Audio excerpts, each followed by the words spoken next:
Greetings, Otaku Faithful. Thank you for joining me again this week. Once again, it's Larry Williams, OAW Commander-in-Chief, and surprisingly, I'm here with another movie review right here on Otaku Assemble! Weekly. Always here to bring you the latest. And this week, I am here with both a video response and a movie review.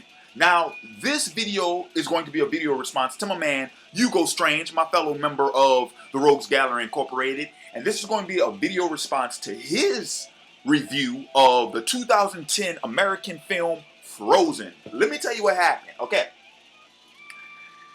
You know, I'm chilling earlier this week, playing my game, and I was catching up on a lot of YouTube vids. Well, I was watching, I was marathoning Hugo's vids, and I saw the review for this film called Frozen. I've never heard of it.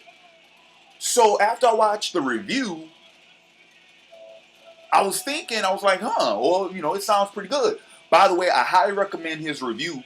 And one thing I have to commend Hugo on was the fact that he was able to successfully review it without giving anything away. So after that, I hit up my man Hugo on Skype, and we were talking about the film. And keep in mind, I hadn't seen it yet, but he told me, he's like, man, you're going to like it, this, that, and the other. So I went and I looked it up on Wikipedia, and I saw that there were some familiar faces in this movie. The two male leads are Kevin Zegers and Shawn Ashmore.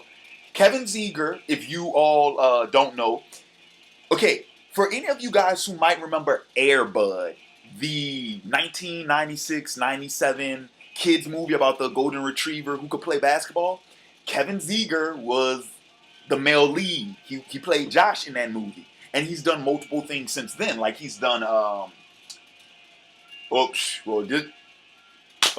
fucked that up, Larry, because I can't think of any off the top of my head. I can't think of the name of films. But I've seen him in other films. He's been doing roles as an adult.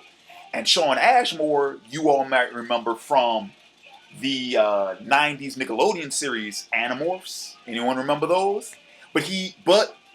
I know you all remember him from X2 and X3. He played the role of Iceman. So both of them are the male leads in this film. So when I saw it, I was like, okay, yeah, I'll check it out. So I'm here to give my official review of it. Now,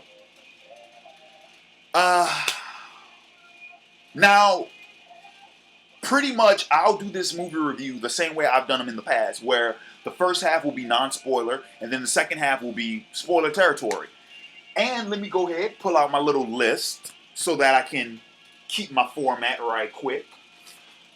Okay, so with that said, let's get into the review. Now, I will also be referring to the Wikia page for info on the movie. Now, brief summary, ladies and gentlemen.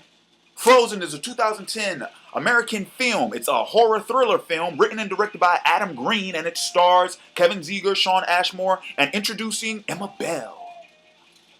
Now, pretty much a brief summary of what this movie is about.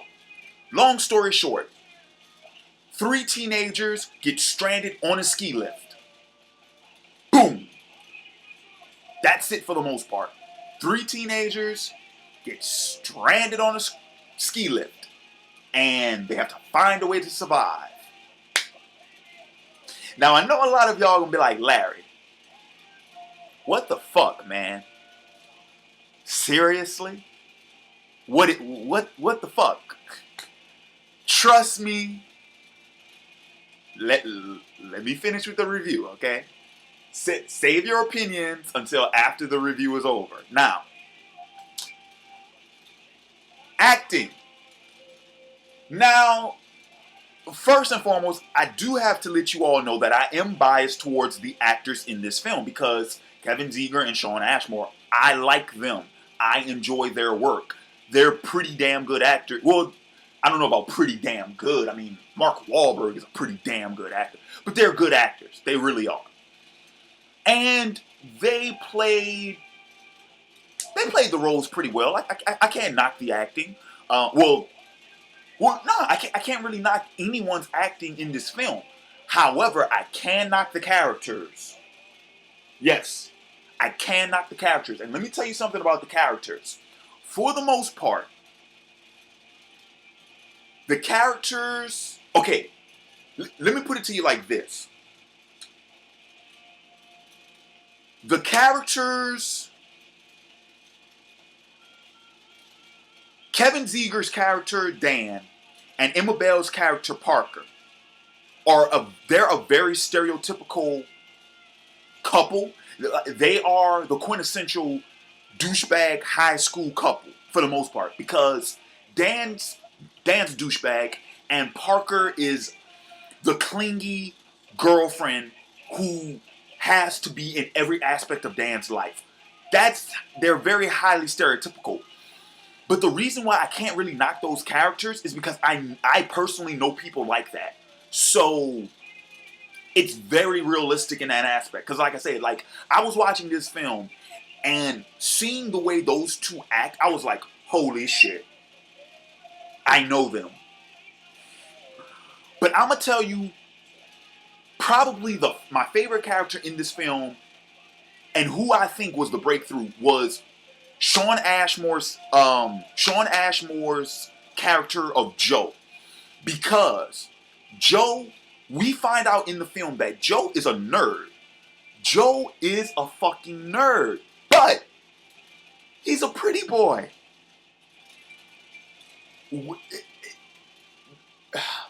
We find out that apparently Joe can pull... Joe is a nerd, right? He makes a reference to Star Wars, okay? He's a nerd. However, he's into skiing.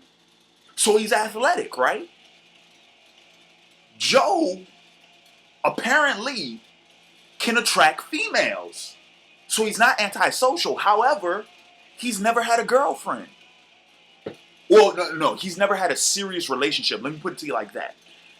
He's never had a really serious relationship. That, to me, is the most... that is such an intriguing thing. He's a nerd, but he's athletic. He's good looking, but he can't have a relationship. And I'm sorry, but there are... that aspect of him I can relate to. Because I got stereotyped like that all the time in high school. It's like, oh, Larry, you're a nerd because you're into anime and manga and video games and comic books. Oh, but I was on the track team. And I was cool with all the football players. And I mean, I don't know about you. I know I'm a good-looking motherfucker. But I never had a relationship that worked out. Well, Joe never had a serious relationship. Me, I just never had one that worked out. But that's neither here or there. You get the point. I can easily relate to that character. And honestly, I think he was the smartest one out of the three. Because Dan was a fucking idiot. And so was Parker. And Parker, she was too stereotypical of a... I hate to say this. I really do. But Parker came across as the dumb blonde. Because she was way too stereotypical of what you would think. Okay, if you were to hear blonde teenager in a horror movie, what would come to mind? She was about 85% of what you would think of. There wasn't much about her character that made her stand out. And I was actually pretty pissed. I'm going to save my criticism of her for the non-spoilers section. The writing. The concept was good. When Hugo told me about the movie, I was like, how the fuck do they get stranded on a ski lift? But when I saw the movie and I saw how everything played out, it was very reasonable. It seemed like something like that really could happen in real life. And for that, I give the movie a nod. They get a pass for that. Because while it was very stupid and moronic, I could see I could see reading a news article about some shit like that happening. But with that said, the concept, I I I employ the concept. I think the concept was solid enough, but the execution, the writing, I felt the film could have been a lot stronger had the writing, for lack of a better term, been taken more seriously. It's not that this film is all, jokes and gags or anything like that, but what I mean is, I felt like the writing wasn't ambitious enough, or audacious enough, rather. Those two. It wasn't ambitious enough, it wasn't audacious enough. I think they really could have done. I think this could have been a solid, because I believe this is an indie film. I think this could have been a solid indie film if they would have pushed the envelope just a little bit. Not too much though, because too often an indie director will go too far. No, but just a little bit, just a little nudge, just a tap it, just tap it in just a little bit more, and this movie could have been a gem. The dialogue, the dialogue was okay for what it was. I mean, the main characters are teenagers, so your dialogue can only go so far. The jokes were pretty fucking funny. Like there's a joke where it says, "What did the 14-year-old girl say to her father when she lost her virginity?" And the punchline was, "Get off of me, you're crushing my Marlboros." That shit had me cracking the fuck up. That shit had me cracking the fuck up.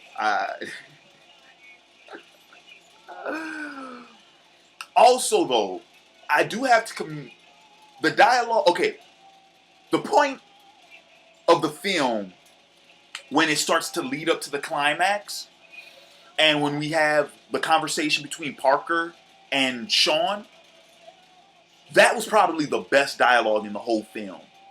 Because that's when we got to learn about Joe and his history, his backstory. That was probably the best dialogue in the film. That was good. That was good. I did like that. That was really good. The cinematography. The cinematography was on point. I'm not going to front.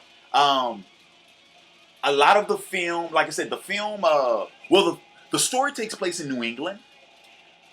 But I'm not sure where they shot. Actually, let me go ahead and find out, because I think they shot it in where was this? Snow Basin near Ogden, Utah. Okay. So, okay, that's kind of funny because they shot it in the mountain area, even though the story takes place on the East Coast. But the scenery, beautiful, beautiful snow-covered mountainside. Loved it. But the cinematography was on point. The night scenes, I loved how the night scenes were filmed. They were done really well. Also, the scene in it's the second day that there's technically the first day that they're stranded. The high noon scene when the sun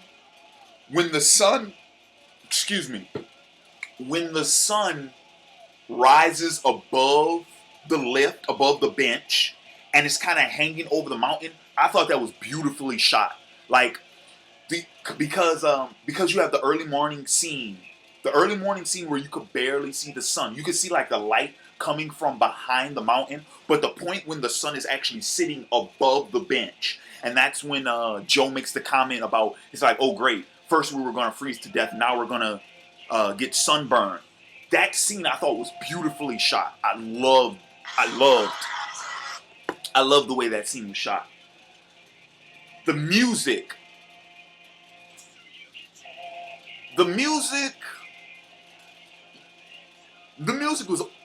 was okay. The music in the film was made and it was placed to, build suspense and, build the suspense, lead up to the climax. That's what the music's role was in this film.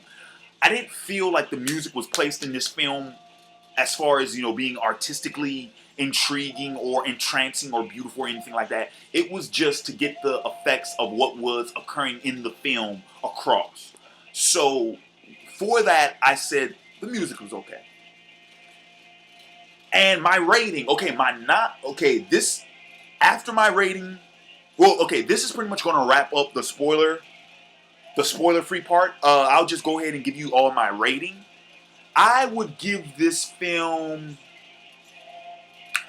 a 3.5 out of 5. 3.5 out of 5 stars. So that's like a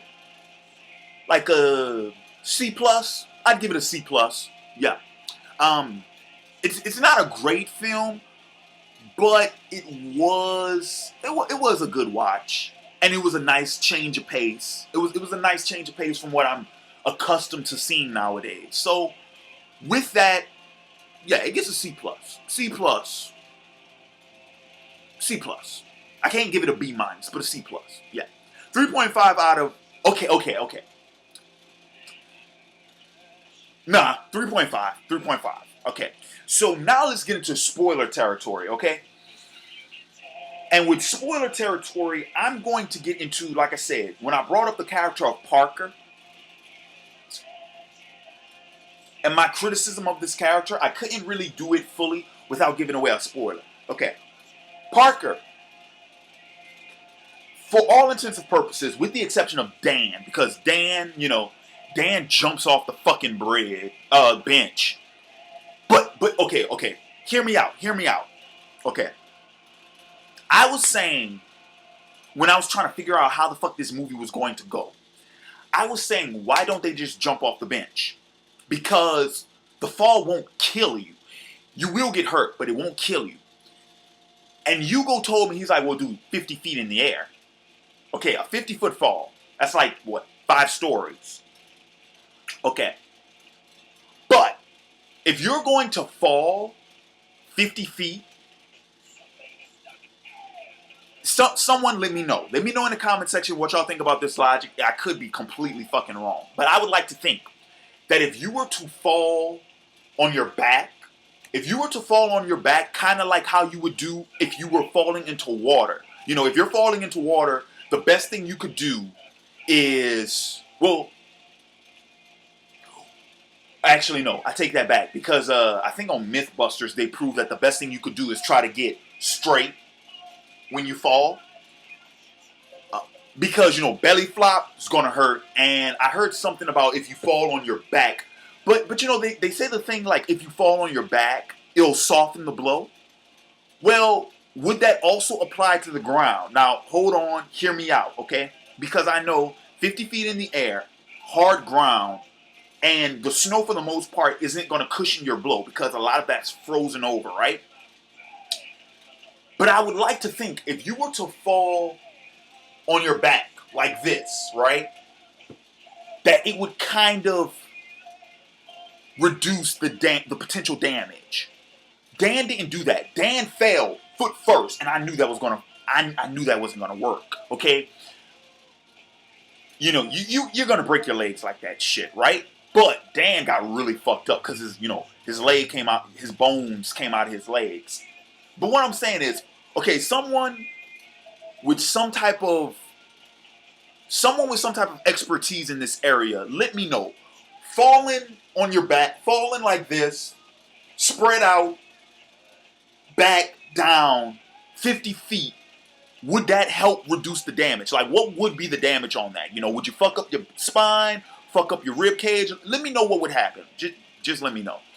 Because when Dan was gonna jump, Dan jumped off the bench like so, right?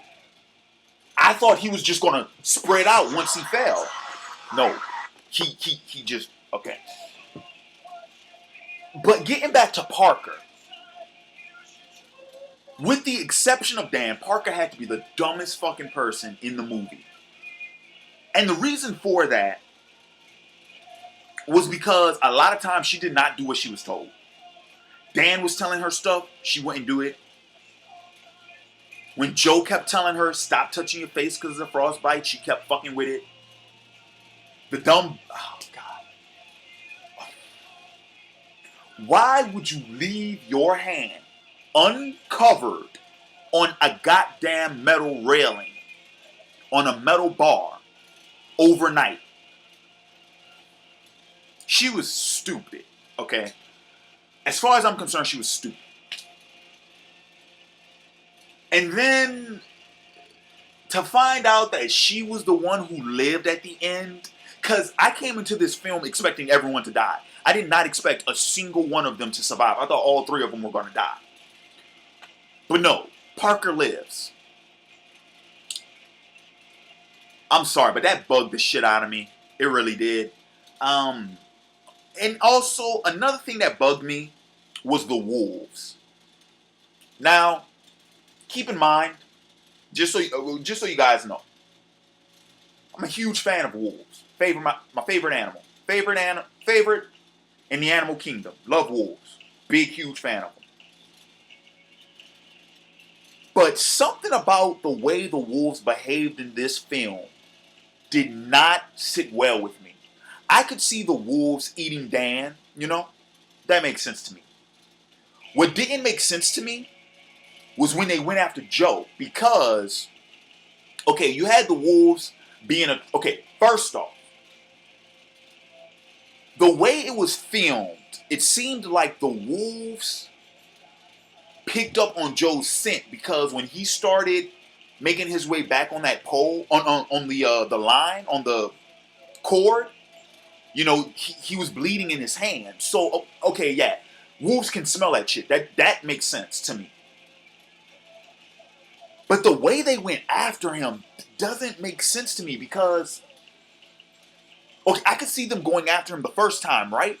But when he actually fought them off and that one wolf kind of ran off, I'm sorry, but I don't see, I mean, okay, wolves are wild creatures, and yes, if they're hungry, they will eat whatever they can get their hands on. But something about the way that they kind of backed off and then went after him after he went down the hill, that didn't strike me. That kind of struck me the wrong way, because that didn't make sense to me. If they were going to be tenacious enough to stay after him, they would have just jumped him. Like, as soon as he would have fended one of them off, they would have just all went after him at once. That backing off and then going after him later, that just didn't make much sense to me. Like I said, I could be wrong on that assumption. I mean, I've read and I've watched, you know, multiple. I've watched multiple videos, multiple documentaries, studies. I've read multiple books on wolves and pack behavior, that, you know, that canine-esque behavior. But that was the part that didn't make sense to me.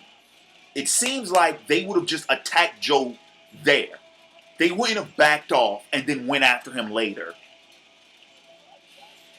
Well, apparently he didn't make it far down the hill. I mean, I thought that was kind of fucked up. You know, when Dan got killed by the wolves, I thought that was, you know, that made sense, because, you know, that's what he got for being a dumbass.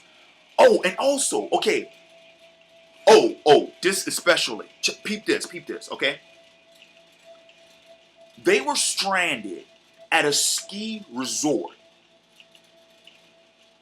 Now, apparently the resort's only open on the weekends. However, this was on a Monday, and when Joe encountered the wolves, this happened in the middle of the day. I would like to think, well, no, wolves hunt any time of the day, because wolves are not necessarily nocturnal. They aren't necessarily nocturnal. They do hunt at night. Don't get me wrong, they hunt at night, but they do hunt during the day also. But this is another thing that bugged me about the wolves. Would there really be a pack of wild wolves going up and down a ski resort in the middle of the day? Does that make much sense? I mean, what is it? When there's a bunch of people around during the weekend, the wolves are less likely to attack anyone? they just kind of keep their distance because there's a bunch of people around. I don't buy that. I don't buy that. Especially the alphas. You know, I don't buy that they would be intimidated by a bunch of humans. You see what I'm saying? Something about that isn't making sense to me. A ski resort that has packs of wild wolves running up and down the mountains. Seems like it's not a very safe ski resort. I just thought that was worth mentioning because that kind of struck me the wrong way. I could see them coming out at night, but during the day, in broad fucking daylight, on a ski resort, nah. Regardless of if the ski resort is abandoned or not, still, it's location, you know? Location. But other than that, I mean, like I said, it was a pretty okay movie. It wasn't great by no extension. It wasn't great. But it was okay. It was a fun watch. It was a departure from what I was used to seeing. It was a nice change of pace, and I think the suspense keeps you there for the most part. Like I said, unless you go into the film as cynical as I did, because like I said, I went in there expecting everyone to die, but for the most part, the suspense will keep you guessing. I certainly didn't expect Parker to live. I certainly didn't expect that. So, and I was surprised when the wolves showed up because I didn't expect wolves to show. I thought, you know, it's funny because the cold doesn't kill any of them. Dan and Joe died from the wolves, and Parker lives. None of them died from the cold, and I expected them all to just freeze to death. But yeah. So, like I said, my rating 3.5 out of 5 stars, C plus. Not bad, you know. I would definitely rent it, you know, or Netflix it if it's on Netflix. Definitely rent it. Most definitely. It's a cool. It would be a really good like Friday night film. Yeah, definitely worth the price of renting. Definitely. So with that said, that'll do it for my movie review of Frozen. Once again, I want to thank my man Hugo Strange for putting out the review and, you know, putting me onto this film. And with that said, I'll go ahead and wrap this video up. Thanks for joining me again this week. Guys, stay tuned for my Season 1 review of Sons of Anarchy. And with that said, this is Larry Williams, OAW Commander-in-Chief. I'm signing off, and I'll catch you all later. Peace.